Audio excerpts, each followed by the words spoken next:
हिमालयकिरीटिनीं ब्रह्मराजर्षिरत्नाढ्यां वन्दे भारतमातरं वन्दे भारतमातरं वन्दे भारतमातरं। गुरुर्ब्रह्मा गुरुर्विष्णु गुरुदेवो महेश्वरा गुरु साक्षात् परं ब्रह्म तस्मै श्री गुरुवे नमः।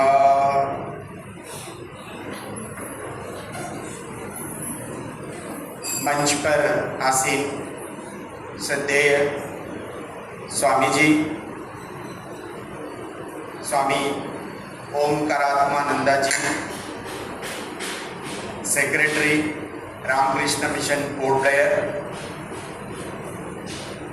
मंच पर आसीन doctor UN Chaudhary sir, retired assistant director sports Andaman Nicobar administration, मंच पर आसीन श्री SP चिलियन sir, faculty state institute of education, यहाँ उपस्थित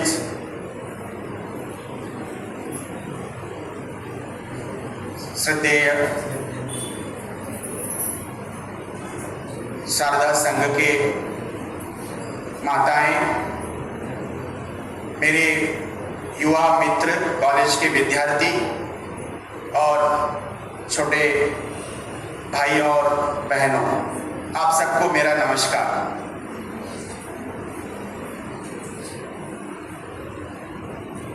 आज मुझे स्वामी जी और युवाओं के बारे में बोलने के लिए जो अवसर मिला है, इसके लिए मैं अपने आप को बहुत सौभाग्यशाली समझता हूँ और विष्णु महाराज जी को मैं हृदय से उनको आभार व्यक्त करता हूँ, उनको धन्यवाद देता हूँ। मेरा ये सौभाग्य रहा, अभी मैं इस जुलाई में करीब 28 साल के बाद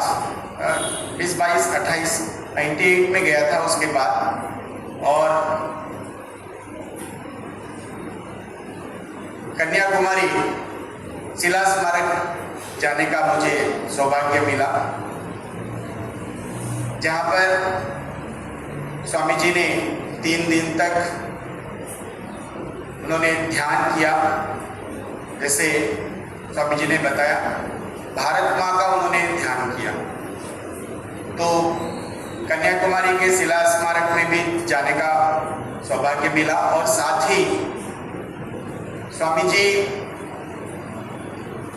वहाँ ध्यान करने से पहले करीब 5 साल तक पूरे भारत में उनका भ्रमण हुआ। बाद में अमेरिका से आने के बाद करीब 4 साल तक पूरे देश का उन्होंने भ्रमण किया। तो कन्याकुमारी के बाद जब वो अमेरिका के धर्मसभा में गए और उसके बाद जब वो वापस आए, तो वो जहाँ रामेश्वरम में जिस जगह पे वो उतरे थे वहाँ पर भी और मुझे जाने का सौभाग्य मिला। वहाँ जाकर भी स्वामी जी को श्रद्धा सुमन अर्पित किया।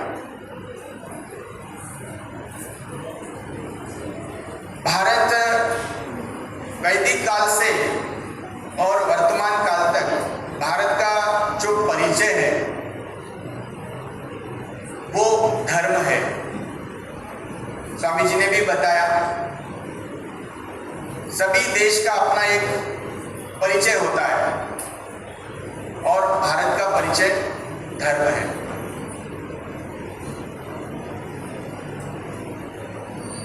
स्वामी जी का जन्म हम सब जानते हैं, 12 जनवरी 1863 में उनका जन्म हुआ था, और 11 सितंबर 1893 में उन्होंने विश्व धर्म सभा में चिकागो में उन्होंने भारत का प्रतिनिधित्व करते हुए भारतीय धर्म संस्कृति के बारे में दुनिया को अवगत कराया।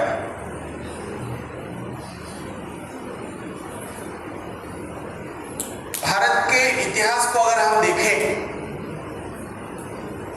वैदिक काल और उसके बाद जो कंटेम्प्ररी जो हमारा हिस्ट्री है उसको अगर हम डिवाइड करें तो हम देखते हैं कि भाई एक था हमारा जो मुगल काल है, जिसका इतिहास अत्याचारों से भरा हुआ है। उसके बाद ब्रिटिश काल है, उसमें भी नाना प्रकार के अत्याचार हमारे देश, धर्म, संस्कृति और समाज पर ब्रिटिशर्स ने भी किया।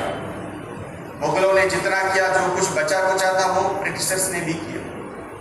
उसके बाद जो पोस्ट ब्रिटिशर्स का जो काल है, आजादी के बाद हमने खुद आजाद देश के रूप में अपने देश का शासन संभाला, संविधान बनाया और देश को सामाजिक और आर्थिक विकास की दिशा में आगे बढ़ाने के लिए कई सारे प्रयास हुए, कई बड़े बड़े योजनाएं बनी और आज उन सबका जो रिफ्लेक्शन है वो हमको देखने को मिलता है। अभी अभी हमने आजादी का अमृत महोत्सव बनाया और अभी हमारा जो काल है इसको अमृत काल कहते हैं।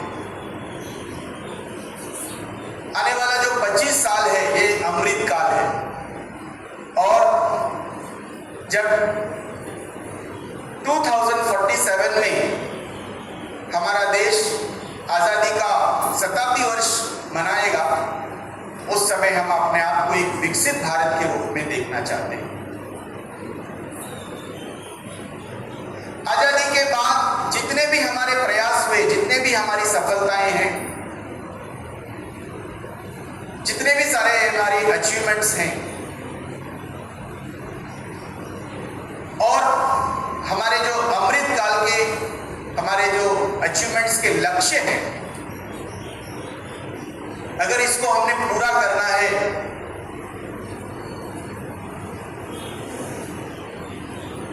तो स्वामी जी के सबसे ज्यादा जो भरोसेमंद सिपाही युवा है, उनको अपने ऊपर सबसे ज्यादा जिम्मेदारी लेने की आवश्यकता है। स्वामी जी पूरे विश्व में एक मात्र ऐसे महापुरुष हैं जो अपने जन्म के 160 साल के बाद भी स्वाभाविक रूप से स्वामी जी का अगर नाम हम लेते हैं तो तुरंत हमारे अंदर एक ऊर्जा उत्पन्न होती है और स्वामी जी के बारे में जब भी हम कहीं चर्चा करते हैं तो तुरंत हमारे सामने जो दृश्य आता है वो युवाओं का दृश्य आता है। माने क्या? स्वामी जी माने युवा। हम सब जानते हैं 12 जनवरी स्वामी जी का जो जन्मदिन है उसको हम राष्ट्रीय युवा दिवस के रूप में मनाते हैं।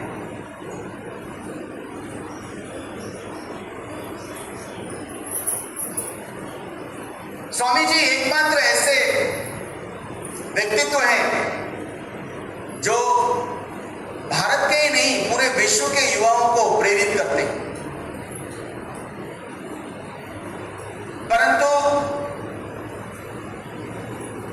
हम देखते हैं कि भाई हम 12 जनवरी को युवा दिवस मनाते हैं, कार्यक्रम करते हैं, स्वामी जी के बारे में चर्चा करते हैं, उनके आदर्शों को पूज्य स्वामी जी जैसे व्यक्तित्व से हम सुनते हैं और फिर हम क्या करते हैं?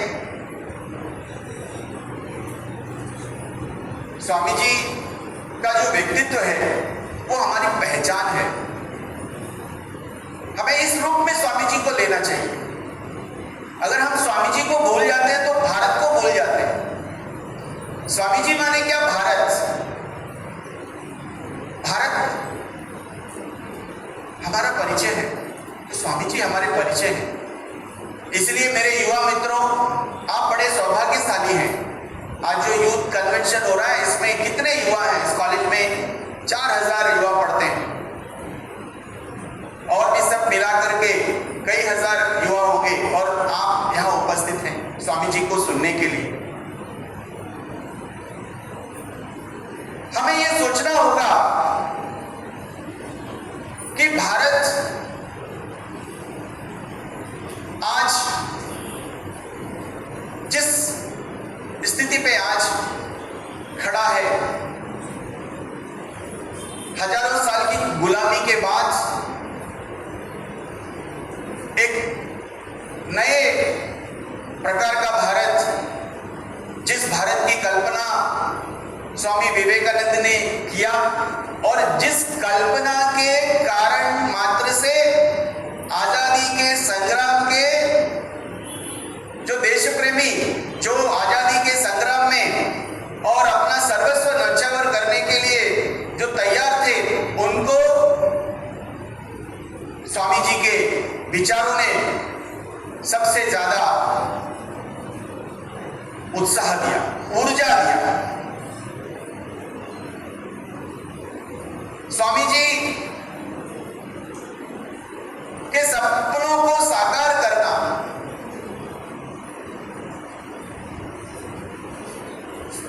स्वामी जी के विचारों को अपने व्यक्तित्व में उसको समाहित करना, और फिर आप देखना आपके विचार और व्यक्तित्व में क्या परिवर्तन आपको दिखता है। जैसे ही एक युवा स्वामी जी को अपने जीवन में अपनाता है, वो एक साधारण युवा नहीं रहता है। उसके अंदर स्वाभाविक रूप से देश, धर्म, समाज, संस्कृति के लिए कुछ करना चाहिए, इस प्रकार का भाव उत्पन्न होता है।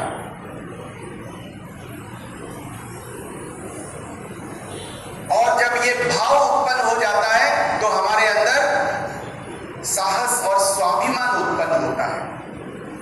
और स्वामी जी ने सबसे ज्यादा किसी विषय के ऊपर उन्होंने आग्रह किया तो वो बातें हैं साहस और स्वाभिमान। साहसी बनो और स्वाभिमानी बनो। तुम साधारण नहीं हो।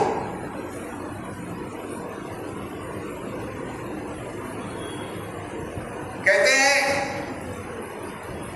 कि भाई राह निकलने की गुंजाइश सबसे ज्यादा तब होती है जब अंधेरा भी सबसे ज्यादा घना होता है, और उस गुंजाइश को और प्रेरणा देने वाला जो विचार और व्यक्तित्व है वो स्वामी विवेकानंद जी है। स्वामी विवेकानंद जी का उत्साह, स्वामी विवेकानंद जी का ऊर्जा, स्वामी विवेकानंद जी का त्याग, स्वामी विवेकानंद जी की तपस्या, स्वामी विवेकानंद जी का साहस, उनका धैर्य, उनका स्वाभिमान एक युवा को वास्तव में वो पहचान देता है। एक युवा को वास्तव में वो स्थान देता है जिस पहचान से वो उस स्थान को प्राप्त कर सकता है, जिसको आने वाला भविष्य जो है और वो अपने सामने उदाहरण के रूप में देखता है। इसलिए मेरे युवा मित्रों से मैं आग्रह करना चाहूंगा, ना हमसफर ना हमनसी से निकलेगा, हमारे पांव का कांटा हम ही से निकलेगा। आप साहस करो। आपके सामने जो भी समस्याएं हैं वो समस्याओं का समाधान भी आपके पास ही है।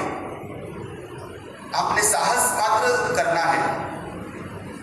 आज जब हम देखते हैं हर क्षेत्र में वो आगे बढ़ रहा है। ज्ञान के क्षेत्र में, विज्ञान के क्षेत्र में,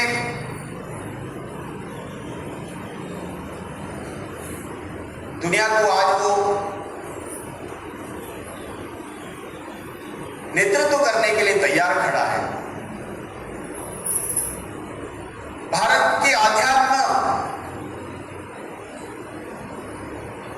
के लिए आज दुनिया लालायित है। भारत के योग, भारत के साधना, भारत के संत, भारत के महापुरुष आज दुनिया का मार्गदर्शन कर रहे हैं। और ये हम सब लोगों के लिए गर्व का विषय है। आज अगर पूरी दुनिया के ऊपर अगर एक झलक आप देखो तो कौन सा देश ऐसा है जो विकास की बात भी करता है और विरासत की बात भी करता है। वो अपने विकास को दुनिया के लिए मार्ग के रूप में देखता है। वो एकमात्र देश है भारत। और इसीलिए भारत जब खड़ा होगा तो दुनिया खड़ी होगी। भारत जब बड़ा होगा तब दुनिया के अंदर की जितनी समस्याएं हैं उनका समाधान मिलेगा। आज हर देश आपस में लड़ रहे हैं, दुनिया के देश। किसी को अपना तेल बचाने की जिद है, तो किसी को अपना पावर बचाने की जिद है, तो किसी को अपने सैनिक शक्ति बढ़ाने की जिद है। परंतु भारत के पास एक जिद है। वो भारत का जिद क्या है? भारत अपने आध्यात्म, अपने दर्शन के माध्यम से दुनिया को शांति देना चाहता है, समृद्धि देना चाहता है, सद्भावना देना चाहता है। ऐसे समय में भारत के युवाओं को आगे आने की आवश्यकता है। मुझे यह बताते हुए गर्व हो रहा है कि आज जो नया भारत है और नए भारत के जो नए युवा हैं वो अब मात्र अपने स्वार्थ के लिए जीने वाले युवा नहीं रह गए। आज छोटे से छोटे गांव से लेकर के बड़े बड़े शहरों के युवा भी आज अपने जीवन को अपने स्वार्थ के लिए नहीं, परमार्थ के लिए उपयोगी बने, इस रूप में वो एग्जाम्पल सेट कर रहे हैं। आज स्वामी जी जिस प्रकार के युवा की कल्पना स्वामी जी की थी, वो युवा कैसा होता है? तो वो युवा शिक्षित होता है। स्वामी जी ने जिस प्रकार के युवा की कल्पना की, वो युवा कैसा होता है? वो युवा कुशल होता है, उसके अंदर कौशलता होती है, स्किल्स होते हैं। स्वामी जी ने जिस प्रकार के युवाओं की कल्पना की, वो युवा कैसे होता है? वो उद्यमी होता है, मेहनती होता है। वो अपने प्रयास से कई सारे चेहरों पर मुस्कान लाने की जिद रखता है। ऐसे उद्यमी युवा चाहिए। स्वामी जी की कल्पना में जो युवा थे वो कैसा युवा था? वो वैज्ञानिक युवा, वो नए नए अनुसंधान करने की जिद रखने वाला युवा होता है। वो चाहता है कि अधिक से अधिक लोगों को अधिक से अधिक सुविधाएं मिले। इसके लिए नए नए तकनीकों का आविष्कार होना चाहिए। स्वामी जी की कल्पना का जो युवा है, वो युवा की सबसे महत्वपूर्ण जो परिचय होता है, वो युवा राष्ट्रभक्त होता है, वो युवा देशभक्त होता है। सिद्धेश्वर स्वामी जी ने बताया कि 3 दिन जो कन्याकुमारी के शिला पर स्वामी जी ने तपस्या किया, हो किसके सामने किया? भारत मां के सामने। और तब उन्होंने 3 दिन के तपस्या के बाद और उन्होंने भारत मां का जो भूतकाल था, स्वर्णिम जो काल था, उसको भी देखा उन्होंने। और जो समय का जो वर्तमान काल था उसको भी उन्होंने देखा और उन्होंने भविष्य को भी देखा। और उन्होंने ये दुनिया को बताया, उस समय भारत को बताया, भारत के युवाओं को बताया कि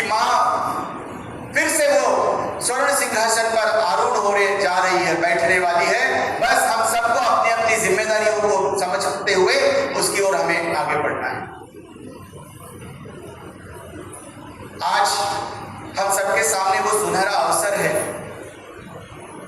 स्वामी जी ने जो सपना देखा था उस सपना को सच करने का हमारी मां भारती फिर से वो स्वर्ण सिंहासन पर बैठना चाहिए और दुनिया का मार्गदर्शन करना चाहिए, शांति के लिए, समृद्धि के लिए, सद्भावना के लिए, संस्कृति के लिए, समाज के उत्थान के लिए, विकास के लिए, विरासत को संजोए रखने के लिए। इस अवसर पर मैं आप सभी युवाओं से यह आह्वान करना चाहूंगा कि आप आगे आए। मात्र हमें बीए करना है, एमए करना है, फिर शादी करनी है, नौकरी लेनी है, घर बनाना है, गाड़ी लेना है और उसके बाद मर जाना है, बस इतनी छोटी सी जीवन की लक्ष्य रखेंगे आप।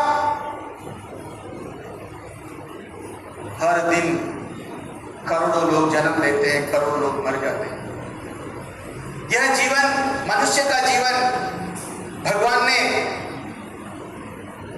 हमें अपने लिए जीने के लिए, अपने खेल खाने के लिए, अपने घर बाड़ी और बच्चों के लिए, इस छोटे लक्ष्य के साथ हमें मनुष्य का जीवन भगवान ने नहीं दिया। At the end of the day जब हम मृत्यु सैया पर रहेंगे तो हमारे चेहरे पे एक मुस्कान होनी चाहिए, एक खुशी होनी चाहिए, एक सेटिस्फैक्शन होनी चाहिए। भगवान अब तो